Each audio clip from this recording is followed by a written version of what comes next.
हाँ मंगा लेते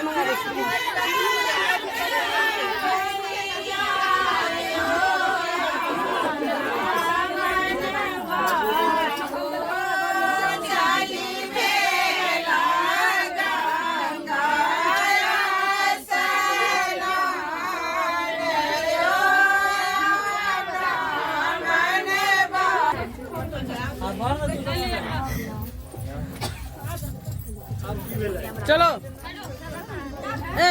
चुनरी ऊपर टाइट करके रखो ना। अरे घर में केना है इससे बात बता।